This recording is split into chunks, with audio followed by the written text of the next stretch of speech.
Sa previous episode, ang bida nating nagngangalang Banasa ay bigla na lang na-summon sa ibang mundo bilang isang kandidato pagkabayani, subalit may problema dahil ang kakayahan niya ay hindi kwalipikado para maging isang bayani at sobrang nadismaya ang hari sa pangyayaring ito. Dahil sa pagkadismaya, nag-utos ang hari na itapon si Banasa sa isang lugar na kung saan ang lugar na ito ay kuta ng mga demonyo para sa paraan na mamatay si Banasa kung sakaling umatake sa kanya ang mga halimaw. Subalit ang di alam ng hari na ang bida nating ito ay may overpowered na kakayahan kaya naman ay nagawa niyang malampasan ang delikadong lugar at nilinis pa niya ito. At sa pagpapatuloy ng ating recap, kinabukasan ay nagising si Fleo at nadatnan niyang nakatitig sa kanya si Riz habang siya'y natutulog at nang tanungin niya kung bakit, sinagot siya ni Riz na sila ay mag-asawa na ngayon kaya normal lang natitigan niya siya habang natutulog. Nagkaroon tayo ng pagbabalik tanaw sa nakaraang gabi kung saan handang-handa na si Riz na dalhin sa Pound Town bilang asawa ni Fleo, ngunit hindi pa rin matanggap ni Fleo ang buong kasunduan bilang totoo kaya't tumanggi siyang makisama sa kanya sa gabi.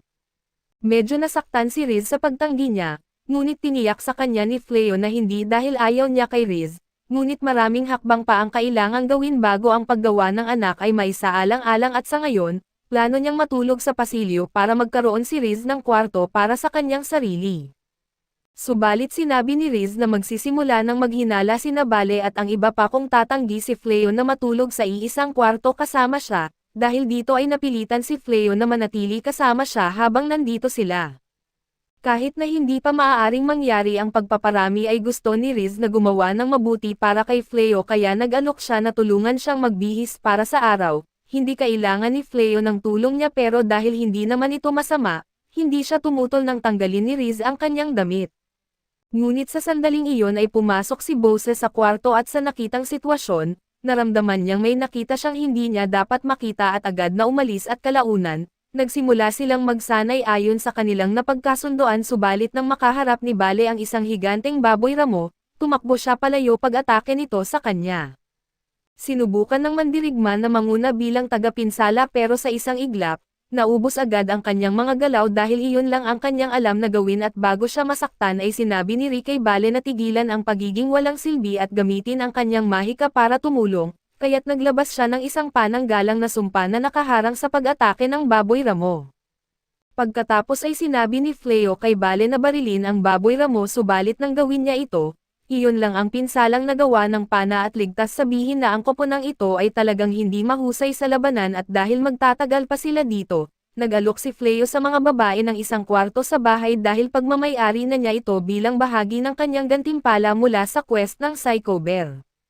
Hindi niya maaaring hayaang matulog sila sa sahig magpakailanman at talagang nagpapasalamat sila sa kanyang pag-aalala. Biglang dumating si Riz at sinabing tapos na niyang ihanda ang tanghalian kaya dapat na silang kumain. Ngunit hindi pa nakakapasok si Riz sa kusina dati kaya hindi niya alam ang konsepto ng pagluluto ng pagkain. Ayaw ni Fleo na magkaroon sila ng food poisoning kaya iminungkahi niya na lutuin nila ang karne, ngunit hindi niya pababayaan na si Ri ang magluto dahil siguradong masunog ito hanggang sa maging abo kung susubukan niya. Nag-alok si Bale na tulungan siya sa paghahanda ng pagkain at pagkatapos ng ilang oras, sa wakas ay handa na ang buong pagkain at lahat ay nag-iisip na maganda ang hitsura nito kaya't pinuri nila ang kahangahangang kasanayan sa pagluluto ni Fleo, subalit hindi niya maaaring kunin ang lahat ng credit dahil si Bale ay magaling din palang magluto. Nagseselo si Riz sa lahat ng papuri na natatanggap ni Bale dahil siya ang dapat na asawa rito. Nahihiya si Bale sa lahat ng papuri at ipinaliwanag niya na mas magaling siya sa pagluluto kaysa sa paggamit ng espada, na alam na ng lahat. Nagmula siya sa isang bumagsak na pamilyang noble at mahirap ang panahon kaya hindi sila makapag-hire ng chef kaya kinailangan ni Bale na matutong magluto ng kanyang pagkain, lahat ay sumubsob at masarap ang pagkain gaya ng itsura nito.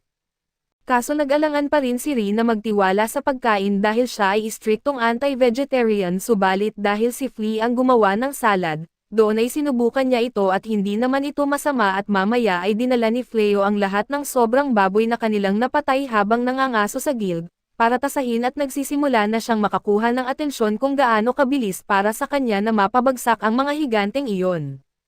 Naghihintay silang matasa ang kanilang guild kaya tinanong ni Ri si Fleo kung ayos lang ba kung pupunta siya sa bayan sandali, Wala siyang problema dito dahil may aasikasuhin daw siya at nilapitan din siya ng isang empleyado ng guild na nagngangalang Lith na gustong pag-usapan ang ilang bagay. Kaya sinabi niya na dapat silang magkita muli pagkatapos niyang matapos. Pagkaalis ni Fleo ay determinado si Riz na simulan ang kanyang pagsasanay sa lahat ng bagay at samantala, nakikipag-usap si Fleo kay Lilith na nagsabi sa kanya na siya ay naging tanyag sa bayan dahil sa kanyang hindi kapanipaniwalang mga nagawa at ang mga kwento ng kanyang lakas ay umabot na sa palasyo kaya isang alok ang ipinapaabot sa kanya para magtrabaho sa ilalim ng bayani. Itatalaga siya bilang isang honorary knight at tutulong sa wakas na talunin ang Demon Lord ngunit para kay Fleo, mukhang kakilakilabot ang muling pakikitungo sa palasyo at para sa mga tao ng mundong ito, ang pagtulong na talunin ang Demon Lord ay ituturing na pinakamataas na karangalan na maaaring maisip. Dahil hindi si Fleo nagmula sa mundong ito, bakit nga ba siya magbibigay ng kahalagahan dito at sinabi niya kay Lith na wala siyang interes sa anumang may kinalaman sa bayani, at hindi rin niya balak lumahok sa labanan laban sa Demon Lord. Matapos niyang sabihin ang lahat ng nais niyang ipahayag ay umalis na lang siya at paglabas niya, nakita niya si Riz na naghihintay kaso mukhang nasangkot siya sa sunog kaya nag-aalala siya para sa kanyang kalusugan at sa panahong nawala siya, sinubukan niyang pumasok sa pag-aaral ng pagluluto upang manalo sa pag-ibig ni Fleo, ngunit mali ang kanyang tansya kung gaano kahirap sundin ang recipe at hindi ito naging matagumpay. Gayunpaman ay determinado pa rin siyang magpatuloy hanggang sa makapagluto siya ng pagkaing hindi ituturing na uling at sa kabilang banda, sa kastilyo ay sabik si Blondie na makuha ang mga kahangahangang adventurer sa guild na kanyang narinig upang sumama sa kanya at gawin ang lahat ng trabaho ng bayani para sa kanya. Bilang resulta, sa loob ng susunod na buwan, patuloy na natatanggap ni Fleo at Riz ang mga hindi hinihinging alok na magtrabaho sa ilalim ng bayani, ngunit agad itong tinatanggihan tuwing may pagkakataon. Naging nakakainis na ito sa puntong isinasaalang-alang ni Riz ang pagkuha ng mas marahas na diskarte sa pagtanggi para hindi na sila bumalik, ngunit alam ni Fleo na ginagawa lang ng mensahero ang kanyang trabaho kaya hindi dapat siya magdusa sa mga consequence. Mas mahalaga, kailangan nilang bumalik sa pagsasanay kay Bale at sa iba pa at habang papunta siya sa likod bahay, nakita niya si Blossom na nag-aalaga sa hardin at talagang namumulaklak ito sa ilalim ng kanyang pag-aalaga dahil gusto niyang magpasalamat sa lahat ng tulong na ibinigay niya sa kanila. Maganda ito kaso lang ginagamit niya ito bilang dahilan para hindi lumago ang kanyang mga kasanayan sa espada at sa kagubatan. Sinusubukan ni Riz na pilitin si Bale na magpaputok ng mga palaso sa isang nabubuhay na target tulad ng dapat gawin ng isang archer. Kaso masyadong natatakot si Bale na magpaputok ng mga palaso sa mga totoong manok dahil iniisip niyang napaka-cute nila. Kaya sinubukan ni Riz na kumbansihin siya sa pamamagitan ng pag-aalok ng pritong manok kung matatamaan niya ito, tumanggi pa rin siya kaya't hindi naging epektibo ang dulo ng kanyang pagsasanay at samantala, nasa bingit ng pagkahimatay si Bella dahil sa pagkaubos ng mana kaya naisipan ni Fleo na gumawa ng singsing na magpapataas ng kanyang kapasidad sa mahika upang hindi siya mahimatay pagkatapos gamitin ang kanyang mahika. Nagpapasalamat siya dito, ngunit pinayagan niyang sakupin siya ng mga mapanghimasok na kaisipan at damdamin niya para kay Fleo at ang kanyang sarili sa isang saglit at sinubukan na isuot ito sa kanyang daliri ang singsing, ngunit pinigilan ito agad ni Riz dahil ayaw niyang may kompetisyon bilang asawa ni Fleo. Bigla namang sumigaw si Bale para tawagin si Fleo dahil natatalo siya sa isang caterpillar, ngunit pinigilan din ito ni Riz dahil ayaw niyang makakuha si Bale ng mas maraming pansin mula kay Fleo at pagkatapos nilang matapos sa pagsasanay, pumunta ang lahat sa loob para kumain at kahit na si Riz ang gumawa ng pagkain ay mukhang makakain na ito ngayon. Tinanong ni Fleo kung kailan siya natutong magluto ng ganito kagaling, kaya inamin ni Riz na marami siyang pinasok na klase sa pagluluto at maraming gusali ang nasunog, ngunit sa huli ay sulit ito para makapagluto siya para kay Fleo. Samantala sa kagubatan sa likod ng bahay, may isang demonyong babae na nagmamatsyag sa kanila at sigurado siya na si Riz ay tiyak na ang parehong kinatatakutan at makapangyarihang demonyo na kilala niya. Ngunit may mali dahil may kinalaman siya sa isang tao kaya't may hindi tumutugma para sa kanya. Sa kabutihang palad, magkakaroon siya ng pagkakataon na direkta itong tanungin dahil nalaman ni Riz na sinusubaybayan siya ng Demon Girl, pinapasok nila ito at doon ay nagbuhos si Fleo ng isang tasa ng tsaa para sa kanya ngunit hindi interesado si Riz na asikasuhin ang kanilang hindi inaasahang bisita. Agad niyang tinanong kung ano ang ginagawa niya dito. Dahil tiyak na hindi siya pumunta rito para maglaro bilang kasabwat nila at ipinaliwanag ni Yims na siya ay ipinadala upang imbestigahan ang lugar na ito, kaso nakita niya si Riz kaya't gusto niyang alamin kung ano ang ginagawa niya. Sa pagkakataong ito, ipinaliwanag ni Riz na siya ay naninirahan doon kasama ang kanyang asawa ngayon, at nagulat si Yims na malaman na ikinasal na si Riz kaso wala siyang balak na sirain ito para sa kanya at kumuha pa ng isa pang tiyaan ng kape si Yims. Hindi siya makapaniwala na sobrang nagbago si Riz sa panahong wala siya. Isa pang bagay na nakita niyang kakaiba ay si Fleo at mukhang masyado siyang mahinahon sa kabila ng pag-upo kasama ang isang demonyong kasabwat ng isang Dark Lord, at hindi kayang analisahin ni Yims ang kanyang mga stats gamit ang kanyang kakayahan. Kahit ang Dark One ay hindi kayang itago ang kanyang mga stats mula sa kanya, kaya't malamang ay isang malakas na puwersa si Fleo at binago niya ang paksa at pinag-usapan kung paano nagbabago ang mga bagay dito kamakailan, tulad ng kung paano biglang nawalan ng lahat ng mahiwagang nilalang ang dali sa forest magdamag. Narinig ito, naalala ni Fleo ang spell ng purification na ginamit niya sa simula at dahil mukhang sobrang lakas ng kanyang ibang mga spells, malamang na nagtagumpay ang kanyang purification sa paglilinis ng buong kagubatan. Naglaan ng sandali si Yims upang iproseso ang sinabi niya dahil kung talagang nilinis niya ang kagubatan, ibig sabihin siya ang pumatay kay Fenrir at sa kanyang buong hukbo at sa madaling salita, pumatay siya sa kapatid ni Fenrir at hindi makapaniwala si Yims na pipiliin ni Fenrir na pakasalan siya kahit alam niyang siya ang dahilan ng kamatayan ng kanyang kapatid.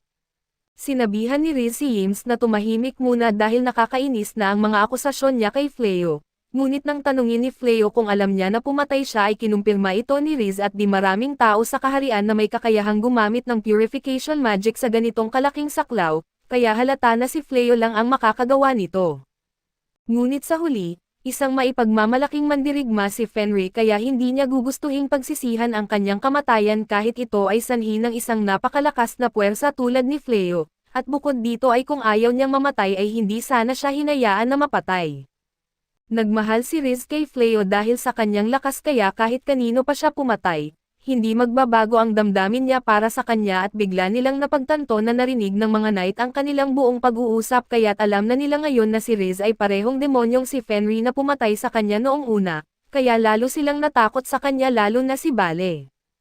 Nakita na si Fleo ay isang malaking banta sa madilim na hukbo. Hiningi ni Yims kung maaari siyang makipaglaban kay Fleo upang makita kung gaano kalakas ang lalaking pinakasalan ni Fenrir at sa palagay niya, kaya niyang talunin silang dalawa ng sabay subalit hindi ito papayagan ni Riz dahil iniisip niyang sinusubukan ni Yims na nakawin ang kanyang lalaki.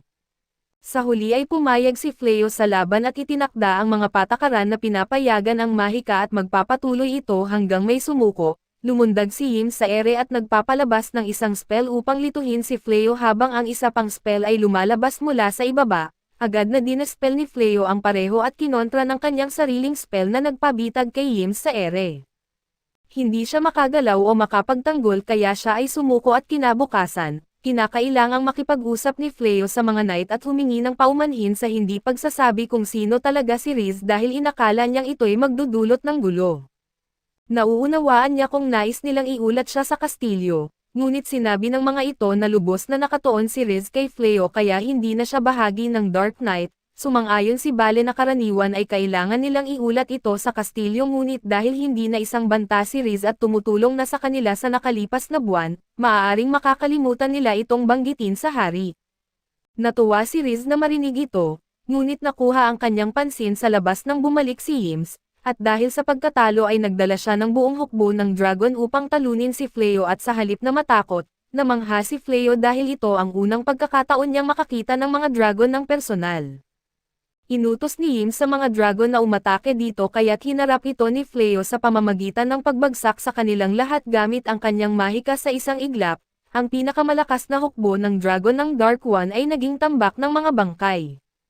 Ang mga dragon na nakaligtas ay mabilis na umalis dahil hindi sila binabayaran ng sapat para rito. Sinabi ni Blossom kay Fleo na kahanga-hanga siya dahil kaya niyang harapin ang maraming dragon ng sabay-sabay at kung alam niya na magiging ganoon kabilis, hinagis sana niya ang kanyang asarol sa isa sa mga dragon upang makakuha ng titulo ng Dragon Slayer. Ngunit sinabi ni Fleo na wala namang dahilan kung bakit hindi pa rin niya ito maaaring subukan.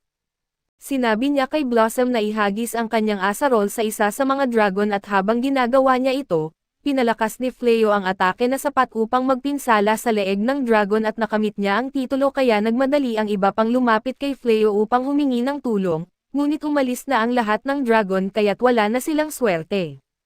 Samantala, si Lord Gol ng Dark Knight ay nanunood ng lahat sa pagkabigla dahil sa taglay ni Fleo ang labis na kapangyarihan sa kabila ng hindi pagiging bayani, kaya nagpasya siyang harapin si Fleo ng personal upang tapusin ito. Kaso dito muna matatapos ang ating recap sa anime na ito, antabayanan po ninyo sa susunod na linggo ang bago nitong episode.